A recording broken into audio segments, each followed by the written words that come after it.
പീഡനങ്ങൾ ഉണ്ടാകുമ്പോൾ ക്രിസ്ത്യാനികളെ തെരഞ്ഞു പിടിച്ച് കൊല്ലുന്ന സമയം വരുമ്പോൾ അവർക്ക് നമ്മുടെ മക്കളെ കണ്ടെത്താൻ ഒരു തടസ്സം ഉണ്ടാകുന്നത്. പ്രിയപ്പെട്ടവരെ, ഇന്ന് നമ്മൾ മരണത്തിൻ്റെ ഒരാണ്ട് ആചരിക്കുന്ന ബാജുവിന്റെ വാക്കുകളാണ്. ദൈവം കുട്ടിയോടിപ്പിച്ച ജീവിതപരമായി പ്രാർത്ഥിച്ചൊരുങ്ങി കുഞ്ഞുങ്ങൾക്ക് ജന്മം നൽകുന്ന ആൾക്ക് പ്രാർത്ഥിച്ചൊരുങ്ങിയപ്പോ ബാജുവിന്റെ ഭാര്യയോട് പറഞ്ഞ വാക്കുകളാണ്: ദൈവം തരുന്ന മക്കളെ നമുക്ക് ക്രിസ്തീയ നിലയിലിടണം.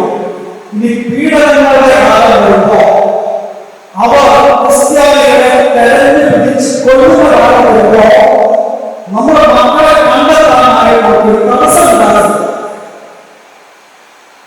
ബാജുവിന്റെ പ്രിയപ്പെട്ട മക്കള് Daniel, John Paul, Joshua, Christian,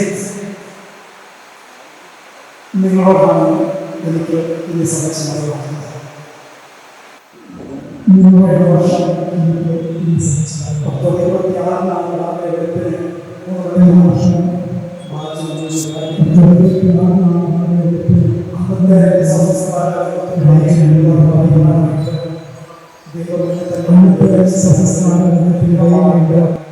ജീവിതത്തിൽ ദൈവം നൽകിയ ഒരു നേട്ടമായിട്ട് ഞാൻ കരുതുക.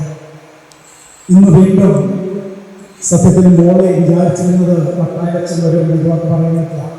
രാവിലെ മോള് പറയുന്നത് ചെത്തില്ല, ഇനി ഒരച്ഛനോട് പറയാൻ എനിക്ക് കഴിയും, അച്ഛൻ തന്നെ ഇതുവാക്ക് പറയണമെന്ന് പറഞ്ഞപ്പോൾ ഇതൊരു ദൈവം എനിക്ക് നൽകിയൊരു അനുഗ്രഹമായിട്ട് ഞാൻ കാണുന്നു.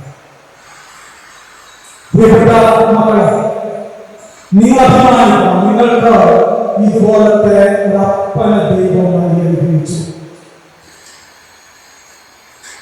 നമ്മളൊന്ന് തിരഞ്ഞെടുക്കുന്ന അപ്പനാണ് ദൈവം നിശ്ചയിച്ചു തരുന്നത്.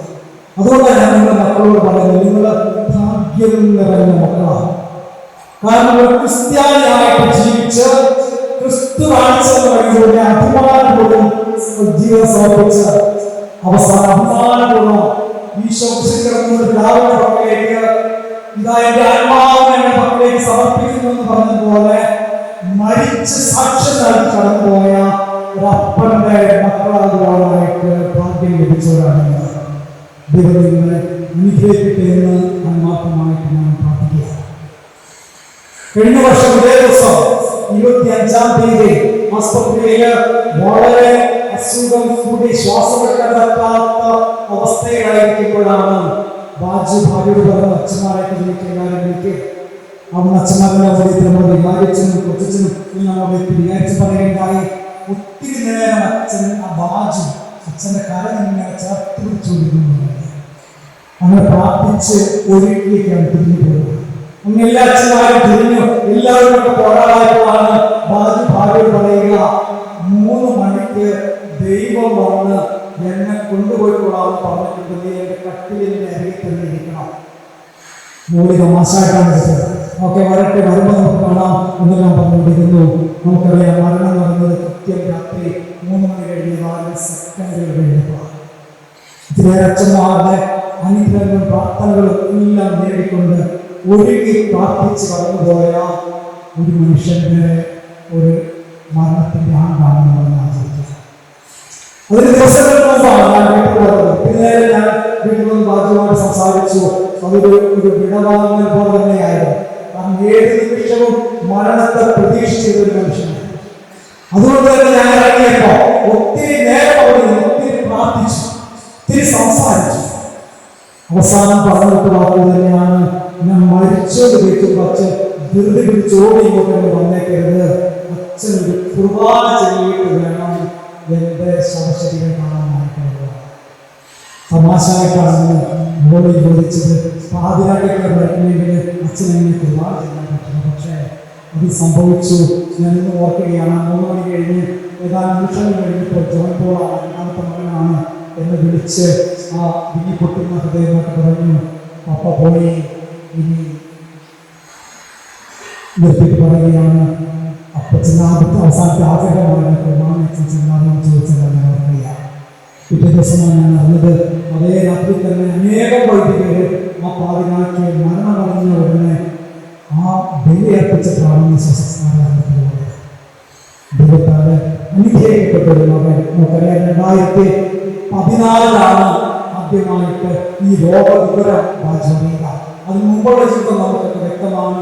ഈ പള്ളിയുമായിട്ട് ചേർന്ന് വളർന്നു, ഇവിടെ പാട്ടുപാടി, ഇവിടെ വട്ടുപോയൊക്കെ വളർന്നു വന്നവൻ, ചെറുപ്പത്തിൽ തന്നെ പലരും ഇവൻ അച്ഛനാളുകളെന്നൊക്കെ പറഞ്ഞിരുന്നവൻ ദൈവസ്വരം കേട്ടുകൊണ്ട് നീങ്ങിയതും യൗവനത്തിൽ തന്നെ ഒരു തീരുമാനവും ക്രിസ്തു പറയുന്നല്ലാതെ ഒന്നും ഞാൻ ചെയ്യില്ല ഒരു ധീരമായ തീരുമാനം.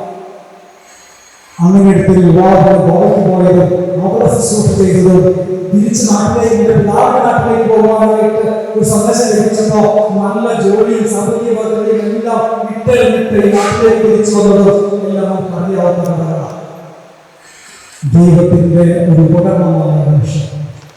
അങ്ങനെ എത്തുമ്പോഴാണ് 2016 തൊണ്ടയ്ക്ക് ക്യാൻസർ ആണെന്നതും ഡോക്ടർമാര് എത്രയും വേഗം ഓപ്പറേഷൻ നടത്തുന്നത് ആ ദിവസങ്ങളിലും ആദ്യമായിട്ട് അറിഞ്ഞപ്പോൾ ഞാൻ ആസ്പത്രിയിൽ ഓടിയെത്തിയതും മോളെയും സഹോദരങ്ങളെല്ലാം ഇങ്ങനെ കരഞ്ഞിരിക്കുന്നതും അപ്പോഴും ധീരസ്വരത്തില് ബാജു പറയുന്നത് ദൈവം അറിയാതെ ഒന്നും സംഭവിക്കില്ല, ഇവിടെ ധൈര്യം കിട്ടാൻ വേണ്ടി പ്രാർത്ഥിച്ചാൽ മതി എന്നാണ് എന്നെ പറഞ്ഞത്. രോഗശാന്തിക്ക് വേണ്ടി പ്രാർത്ഥിക്കണമെന്ന് ഒരിക്കലും ബാജു ഒന്നും ആവശ്യപ്പെട്ടിട്ടില്ല. കർത്താവ് വരുന്നതിന്റെ മട്ടുവരെ പിടിക്കുവാനായിട്ടുള്ള ധൈര്യം കിട്ടാൻ വേണ്ടി പ്രാർത്ഥിക്കണം. ഇതൊക്കെയാണ് എനിക്ക് ഈ മനുഷ്യനെ കുറിച്ച് ഓർക്കുമ്പോൾ അഭിമാനം തോന്നുവാനുള്ള കാരണം. ഇതൊക്കെയാണ് ഡോക്ടർമാർ തീരുമാനിച്ചു എത്രയും വേഗം ഓപ്പറേഷൻ നടത്തണം. അങ്ങനെ ഓപ്പറേഷന് വേണ്ടി ഒരുക്കമായി എല്ലാം തികഞ്ഞിരിക്കുന്ന സമയത്താണ് ദൈവത്തിന്റെ വെളിപാടുണ്ടാകുകയാണ് ബാജുവിനോട് നിന്റെ ശരീരത്തിൽ കത്തിവെക്കുന്ന ബാജുവിനെ സന്ദർശിക്കുക, നിന്റെ ദേഹത്തിൽ കത്തിവെക്കുവാനായിട്ട് അനുവദിക്കില്ല. പറഞ്ഞ പിടിയ ദിവസമാണ് ഓപ്പറേഷൻ. എന്ത് സംഭവിക്കുന്നത് ദൈവത്തിൽ നടക്കട്ടെന്ന് പറഞ്ഞുകൊണ്ട് ഈ മനുഷ്യന്റെ തലയെ ഓപ്പറേഷൻ ചെയ്തുകയാണ് പോയി കിടന്നു. ഓപ്പറേഷന് ഒരുക്കമായി തുറന്നൊക്കെ നോക്കുമ്പോഴാണ് ദൈവം ഓപ്പറേഷൻ ചെയ്യാൻ പറ്റാവുന്നത് ശ്രദ്ധിച്ചിരിക്കുക. തൊട്ടമുറിയിരിക്കുകയാണ്. ഡോക്ടർമാർ പറഞ്ഞു ഇല്ല, ഓപ്പറേഷൻ കൊണ്ട് സാധിക്കുന്ന കാര്യങ്ങളൊന്നും നമുക്ക് മരുന്നില് എടുക്കാനായിട്ട് ശ്രമിക്കാം. പ്രതീക്ഷയില്ലാതെ ആസ്പത്രിയിൽ ഒരു മനുഷ്യനാക്കി 8 വർഷം ധീരമായി ഭയപ്പെടാതെ നിമിഷങ്ങളും ഭയപ്പെടാതെ ഒത്തിരി ബന്ധുജനം ഒത്തിരി പ്രാർത്ഥിക്കുന്നവര് ഈ മനുഷ്യരോട് പറഞ്ഞു, അവിടെ ചെന്നാൽ അത്ഭുതം പറഞ്ഞു, ഇവിടെ ചെന്നാൽ അത്ഭുതം പറഞ്ഞു, ഈ ധ്യാനം കൂടി അത്ഭുതം പറഞ്ഞു. ഈ മനുഷ്യൻ ഒന്നിൽ പോയതെന്നുള്ളതാണ്. എന്റെ കർത്താവിനെ സൗഖ്യമാക്കാനാണ് ഇതുകൊണ്ട് ഉദ്ദേശിക്കുന്നതെങ്കിൽ ഇവിടെ നടക്കുമെന്ന് പൂർണ്ണമായി ബോധ്യപ്പെട്ടവൻ അതല്ല സഹിക്കുവാനാണ് ദൈവം എനിക്ക് തന്നിരിക്കുന്നതെങ്കിൽ ധീരതയോടെ സഹനം ഞാൻ കർത്താവിന്റെ സഹനത്തോട് ചേർത്ത് വയ്ക്കുമെന്ന് പറയുവാൻ ധൈര്യപ്പെടുത്തിയ മനുഷ്യൻ അവസാന നിമിഷം വരെ പതറിയില്ല. ഒരു ദിവസം ബാജുവിനെ സന്ദർശിച്ചപ്പോ ബാജു എന്നോട് പറയുകയാണ്, ഇന്ന് എന്താണെന്ന് അറിയില്ല, ഈശോയ്ക്ക് എന്നോട് ഒരു സ്നേഹവും ഇല്ലെന്നാ തോന്നുന്നത്. ഞാൻ ചോദിച്ചു എന്താ ബാജു അങ്ങനെ പറഞ്ഞേ? ഇന്ന് വേദനയ്ക്ക് വളരെ ശമനം, ഒരു വേദനയില്ല, കർത്താവിന് എന്നോട് എന്തോ ഒരു പരിഭവമാണെന്ന് തോന്നുക. കർത്താവ് സ്നേഹിക്കുന്നതാണ് സഹനത്തെ തിരിച്ചറിയാൻ സാധിച്ച ഒരു മനുഷ്യൻ.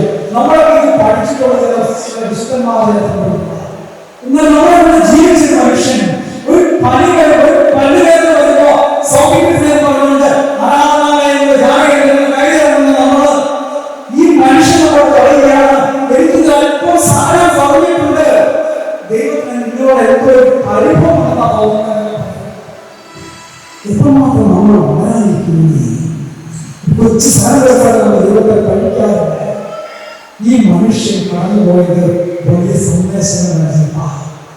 നമുക്കറിയാം വിശുദ്ധരുടെ ചരിത്രം പഠിക്കുമ്പോ അവർ മരിക്കുന്നതോടുകൂടെ ഒരു നിലയിൽ ജീവിക്കുക, ഒരു മരണമില്ലാത്തവരല്ല. ചെറുപ്പക്കാരനായ യുവാവ്, ധീരനായ പോരാളി, വിശ്വസ്തനായ പോരാളി, അവൻ യുദ്ധം കഴിഞ്ഞാൽ ജയിക്കും ഉറപ്പാ. രാജാവ് വലിയ സംതൃപ്തിയാണ്. അങ്ങനെ നിൽക്കുമ്പോഴാണ് ഈ സെബസ്ത്യാനോസ് ക്രിസ്ത്യാനിയാണെന്ന് കണ്ടപ്പോ രാജാവ് വിളിച്ചു പറയുകയാണ്, നിനക്ക്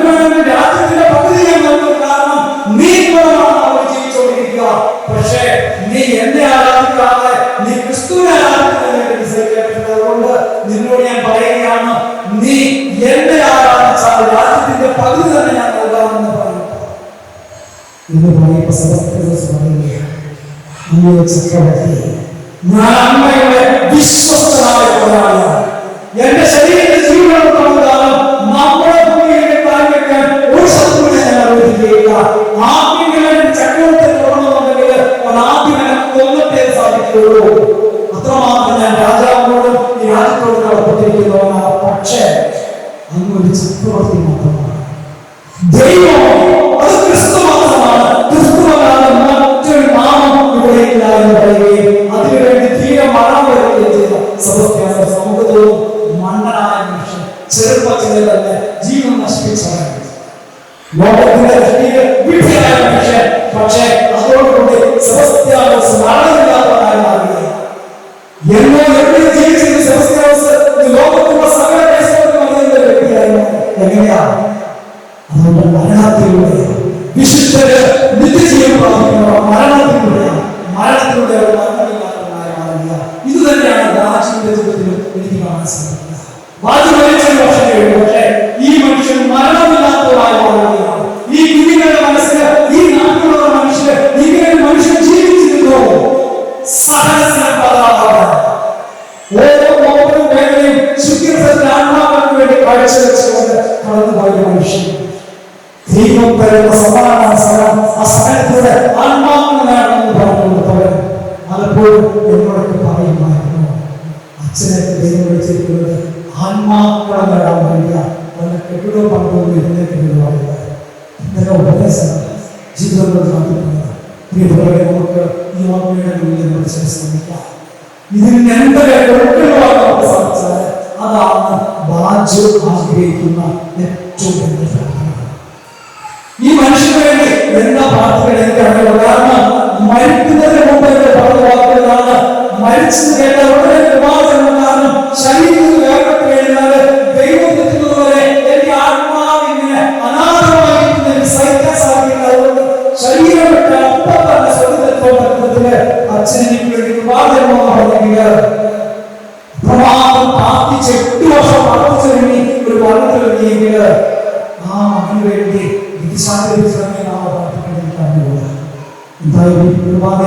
നമ്മുടെ കടമയാണ്. മരിച്ചവർക്ക് വേണ്ടി പ്രാർത്ഥിക്കാന്നുള്ളത് ജീവിച്ചിരിക്കുന്നവരുടെ കടമയാണ്. നമുക്ക് കടമ പൂർത്തിയാക്കാം. ഈ പേര് നമുക്ക് ബാജുവിന് വേണ്ടി അർപ്പിക്കാൻ പ്രാർത്ഥിക്കാം. ഒപ്പം ബാജു ജീവിതത്തോടെ കാണിച്ചത് മാതൃകകൾ ഉൾക്കൊള്ളുവാനായിട്ട്, ഒരു ധീര ക്രിസ്ത്യാനിയായി ജീവിക്കുവാനായിട്ട്, കർത്താവിന്റെ നാമത്തെ ഉയർത്തിപ്പിടിച്ചുകൊണ്ട് മരിക്കുവാനായിട്ടുള്ള പ്രബോധനത്തെ പ്രാർത്ഥിക്കാം. നമുക്ക് നടക്കാം. ഭാഗങ്ങൾക്ക് വേണ്ടി, മക്കൾക്ക് വേണ്ടി, സഹോദരങ്ങൾക്ക് വേണ്ടി, സഹോദരിമാർക്ക് വേണ്ടി പ്രാർത്ഥിക്കാം. എല്ലാവരെയും ക്രിസ്തു സൗഖ്യം നിയന്ത്രിക്കട്ടെ. ഭാഷയുടെ ജീവിതത്തോട് കട്ടിത്തന്ന മാതൃക സഹനത്തിലും പറയാതെ, സഹനം ദൈവം സാക്ഷ്യം നൽകുവാൻ വേണ്ടി, അന്മാക്കൾ നൽകുവാൻ വേണ്ടി നൽകുന്ന അവസരങ്ങളാണെന്ന് വെച്ചാൽ ദൈവം എനിക്ക് നന്ദി എന്ന് പറയുവാനുള്ള കൃപ മരണത്തോടെ അവസാനിക്കാതെ നിത്യജീവൻ പ്രാപിക്കാനുള്ള വിഷയമാണ്. ദൈവം എല്ലാവർക്കും നൽകട്ടെ. പിതാവിന്റെയും പുത്രന്റെയും പരിശുദ്ധ